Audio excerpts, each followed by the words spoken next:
Assalamualaikum warahmatullahi wabarakatuh. Selamat pagi dan salam sejahtera untuk kita semua.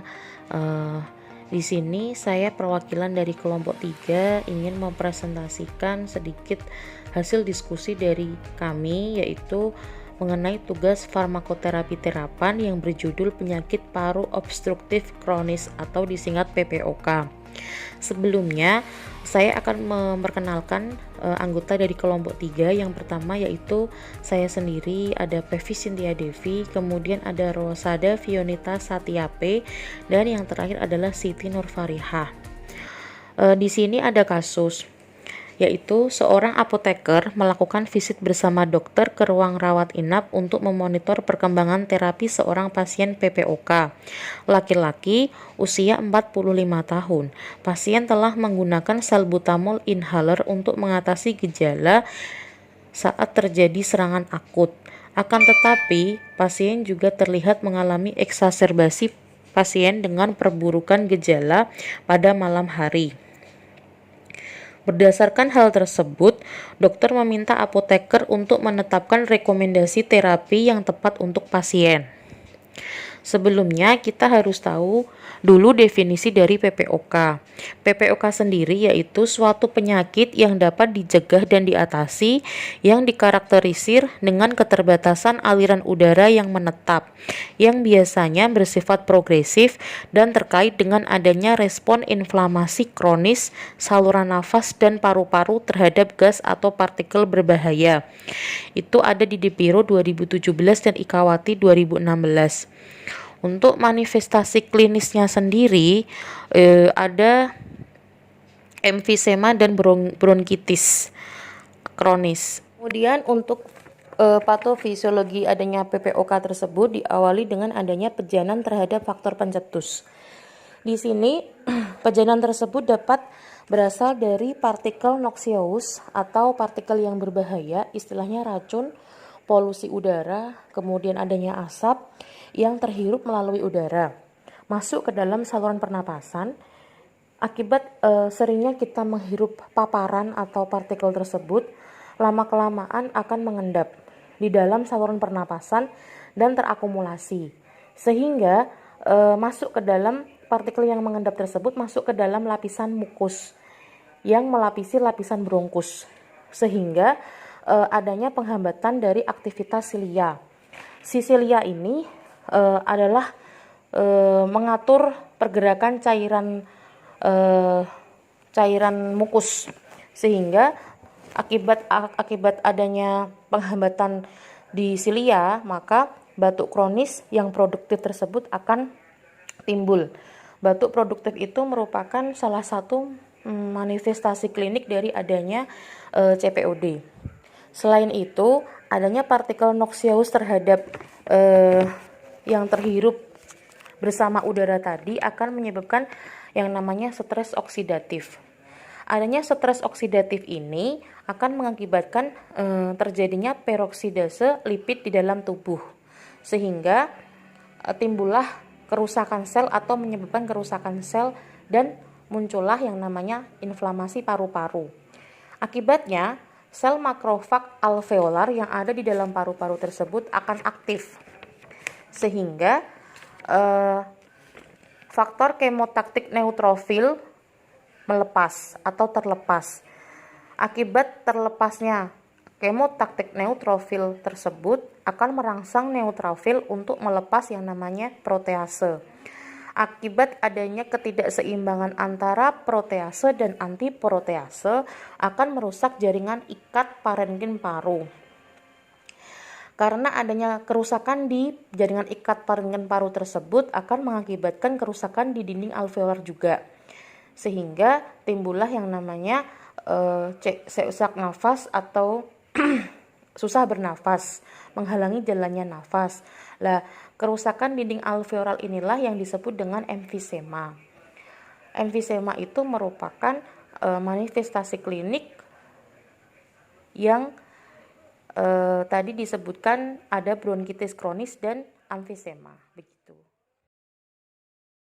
Penyebab atau etiologi penyakit PPOK. Di sini ada dua macam penyebabnya, yaitu dari faktor paparan lingkungan, yang kedua dari faktor host.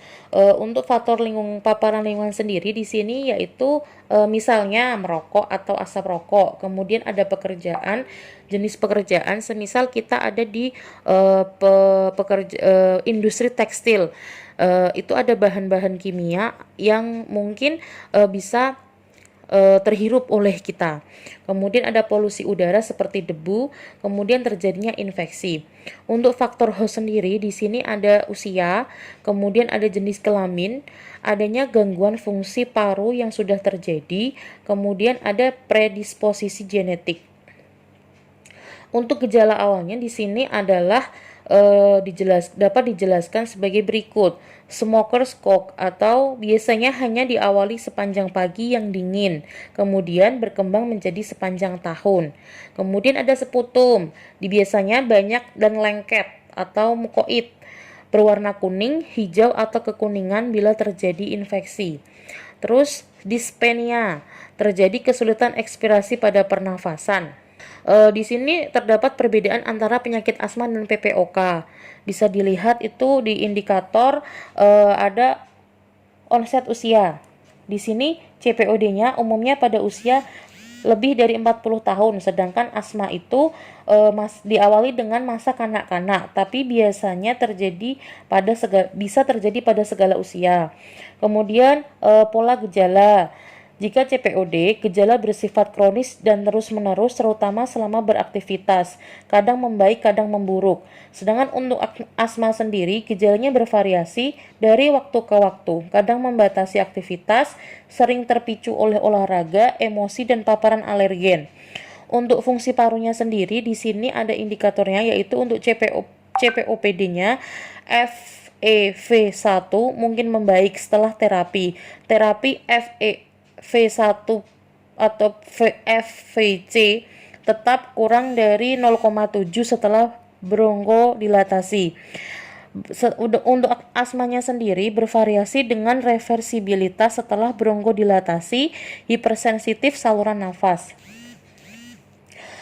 Kemudian ada fungsi paru antar gejala. Untuk CPOD ada keterbatasan aliran udara yang persisten. Sedangkan untuk asmanya sendiri normal di antara gejala.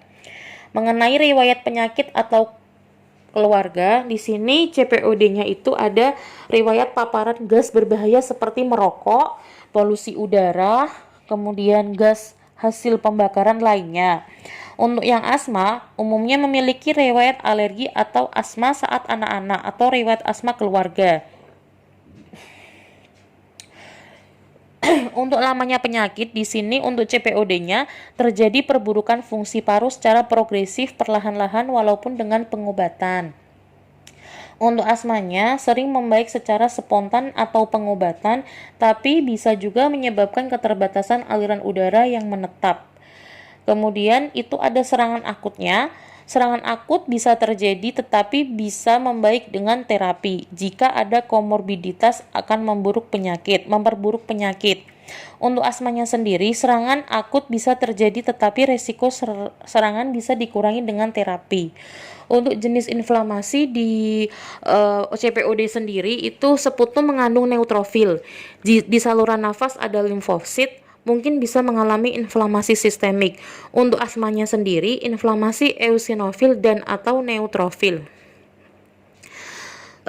Adapun tujuan terapi pada kasus ini disebutkan untuk PPOK stabil dapat memperbaiki keadaan obstruksi kronik, mengatasi dan mencegah eksaserbasi akut, menurunkan kecepatan perkembangan penyakit, kemudian meningkatkan keadaan fisik dan psikologis pasien sehingga pasien dapat melaksanakan kegiatan sehari-hari, menurunkan jumlah hari tak bekerja, menurunkan jumlah hari tinggal di RS, dan menurunkan jumlah kematian. Untuk eksaserbasinya sendiri yaitu mengurangi terjadinya eksaserbasi ulangan, memelihara fungsi pernafasan dan memperpanjang survival, mengurangi angka kematian karena gagal nafas. Pengelompokan dan contoh obat yang dapat digunakan untuk penyakit PPOK sendiri itu ada ada beberapa macam, yaitu yang pertama ada beta 2 agonis. Mekanisme aksi dari beta 2 adrenergik ini yaitu merelaksasi otot polos pernafasan dengan cara menstimulasi reseptor beta 2 adrenergik, meningkatkan siklik AMP dan mengantagonis bronkokonstriksi. Obat golongan beta 2 agonis ini dibagi menjadi dua, yaitu short acting beta adrenergic atau SABA, contohnya yaitu adanya salbutamol dan terbutalin, dan long acting beta adrenergic atau LABA, contohnya adalah formoterol dan salmoterol. Yang kedua adalah golongan antikolinergik. Mekanismenya sendiri menghambat reseptor kolinergik secara kompetitif pada otot polos bronkial. Aktivitas ini memblok asetilkolin yang efek selanjutnya adalah pengurangan guanosin monofosfat siklik atau CAMP. Golongan antikolinergik ini dibagi menjadi dua juga, yaitu SABA dan LABA. Untuk contoh sama itu adanya ipatropium bromida dan oksitropium. Untuk lama atau long acting antimuscarinix itu ada tiotropium dan aclidinum. Selanjutnya untuk metilsantin, golongan metilsantin sendiri ini mempunyai mekanisme aksi menghasilkan bronkodilatasi dengan menginhibisi fosfodiesterase yang kemudian meningkatkan kadar CAMP, menghambat influx ion kalsium dalam otot polos, antagonis prostaglandin, stimulasi ketokolamin endogen, antagonis reseptor adenosin, dan menghambat pelepasan mediator dari sel mast dan leukosit. Untuk contohnya sendiri di sini ada teofilin dan aminofilin. Kemudian ada golongan kortikosteroid. Mekanisme aksinya sendiri di sini sebagai antiinflamasi, di mana kortikosteroid ini dapat memberikan efek yang menguntungkan pada PPOK, termasuk penurunan permeabilitas kapiler untuk mengurangi mukus. Kemudian menghambat pelepasan enzim proteolitik dari leukosit dan menghambat prostaglandin. Contohnya ada prednison, kemudian ada metilprednisolon. Yang selanjutnya adalah kombinasi bronkodilator. Mekanisme aksinya sendiri yaitu kombinasi bronkodilator yang berbeda mekanisme dan durasi dapat meningkatkan efek bronkodilatasi dengan efek samping lebih rendah dibandingkan meningkatkan dosis bronkodilator tunggal. Contohnya, SABA dikombinasikan dengan antikolinergik. Obatnya itu adalah salbutamol dan ipratropium. LABA dan antikolinergik. Obatnya yaitu formoterol dan aclidinum. Untuk tata laksana terapi pada penyakit PPOK dengan eksaserbasi sendiri itu bisa dilihat pada tabel 27 16 therapeutic option for acute exacerbation of COPD. Itu diambil dari Dipiro 2017. Kemudian untuk terapi farmakologinya sendiri di sini kita menggunakan terapi kombinasi SABA dan antikolinergik, yaitu salbutamol inhaler 100 mikrogram dan ipratropium bromida 20 mikrogram. Bentuk sediaannya adalah inhaler, kemudian diberikan sebanyak 1 kali hirupan setiap 6 jam selama 14 hari.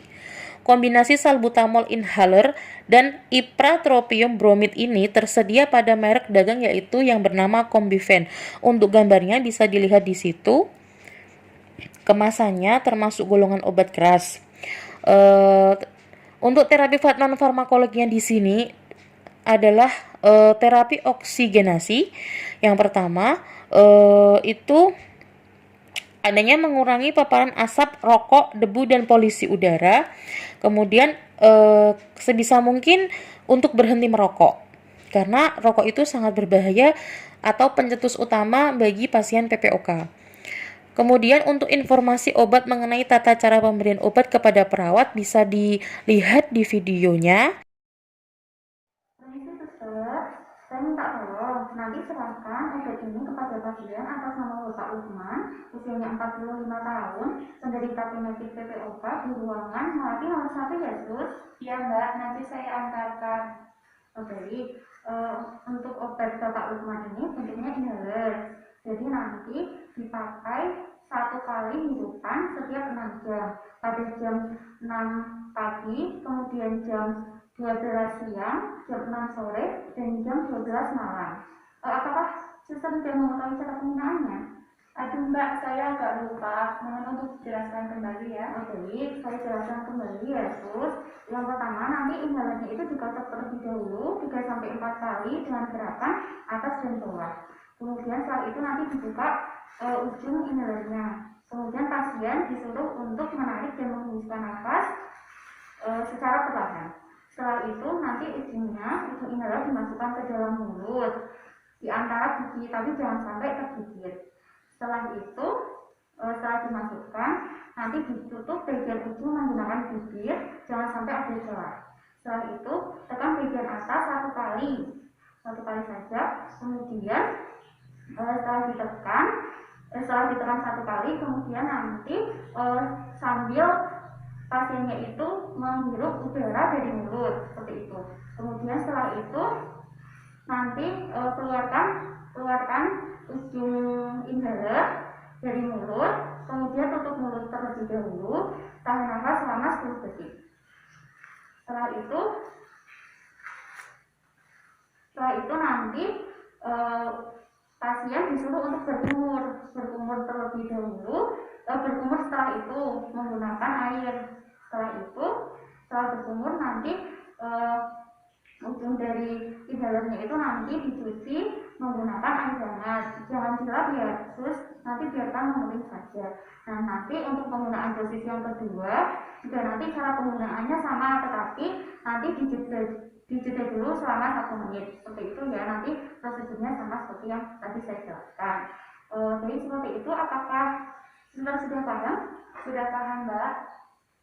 Oh iya, kalau sudah paham bolehkah untuk diulangi lagi? Oh iya. Yang pertama, sediakan inhaler dikocok 3-4 kali dengan gerakan atas bawah. Lalu buka penutup ujung inhaler, kemudian pasien disuruh untuk menarik dan menghembuskan nafas melalui mulut secara perlahan. Kemudian masukkan ujung inhaler ke dalam mulut di antara gigi, tapi jangan sampai tergigit. Tutup ujung inhaler menggunakan bibir sampai tidak ada celah. Tekan ujung bagian atas inhaler sebanyak 1 kali, lalu hirup udara melalui mulut. Kemudian keluarkan ujung inhaler dari mulut, lalu tutup mulut sambil menahan nafas selama 10 detik. Lalu hembuskan nafas secara perlahan. Tunggu selama 1 menit untuk penggunaan dosis yang kedua dengan mengulangi langkah seperti di awal. Setelah itu, selesai pasien disuruh berkumur menggunakan air. Cuci bagian bawah inhaler menggunakan air hangat, jangan dilap, biarkan mengering sendiri. Saya kira suster sudah paham ya, Sus. Nanti minta tolong diserahkan kepada pasien di jam yang sudah saya sebutkan tadi ya, Sus, agar nanti harapannya terapinya itu dapat maksimal. Seperti itu. Terima kasih ya, Sus. Ya Mbak, sama-sama. Oke, dilanjutkan mengenai parameter kliniknya. Di sini parameter kliniknya itu ada yang pertama, perubahan frekuensi dyspnea. Salah satu tanda pasien PPOK adalah mengalami dyspnea, maka dari itu perlu pemantauan frekuensi dyspneanya.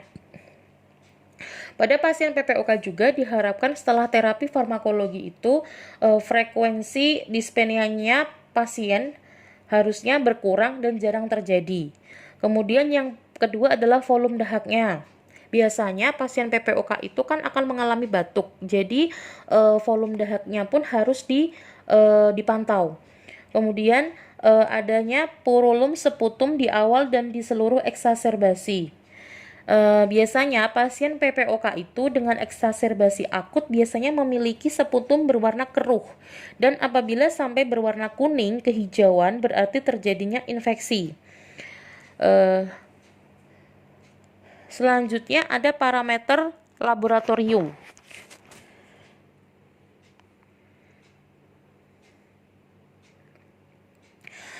Untuk yang pertama adalah FEV1 atau force expiratory volume in 1 second digunakan untuk mengukur berapa banyak udara yang dapat dihembuskan dalam 1 detik. Nilai FeV1 diukur sebelum terapi bronkodilator dan dari 30 sampai 45 menit sesudah terapi bronkodilator. Jadi pengukurannya itu ada 2 macam, yaitu sebelum terapi dan sesudah terapi. Nilai FeV1-nya dapat menentukan pada kategori gold berapa pasien saat ini. Yang kedua adalah FVC, yaitu Force Vital Capacity, digunakan untuk mengukur udara yang dapat dihembuskan dalam 1 tarikan nafas penuh. Nilai FeV1 dibandingkan dengan FVC kurang dari 70% menunjukkan terjadi obstruksi saluran nafas. Pada radiografi adalah gambaran yang sering digunakan untuk mendeteksi PPOK. Digunakan secara berkala untuk menyelidiki adanya dispnea, hemoptasis, pneumonia, gagal jantung, kanker paru-paru, dan pneumotoraks. Selanjutnya adalah ABG, yaitu arterial blood gas. Digunakan untuk mengkaji status oksigen pasien dengan tingkat keparahan penyakit berat atau selama terjadi eksaserbasi akut sangat diperlukan. Yang terakhir adalah SAO, saturasi oksigen. Pemeriksaan SAO ini untuk mengetahui berapa persen tingkat keparahan penyempitan saluran nafas pasien. Untuk mesonya sendiri yaitu adanya efek samping salbutamol adalah takikardi dan tremor tangan. Kemudian efek samping dari ipratropium bromid yaitu penglihatan kabur, retensi urin, mual, dan takikardia terkait atropinya. Tindak lanjut terapi. Jika penggunaan SABA dan antikolinergik ini tidak efektif, maka bisa diganti dengan kortikosteroid oral. Jika masih tidak membaik juga, bisa diberikan antibiotik.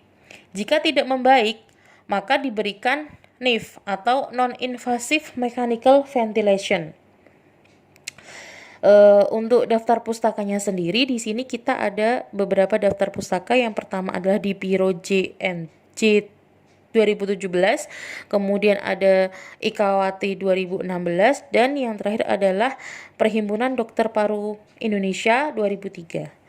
Sekian presentasi dari kelompok kami, kurang lebihnya saya mohon maaf dan terima kasih atas waktunya. Wassalamualaikum warahmatullahi wabarakatuh.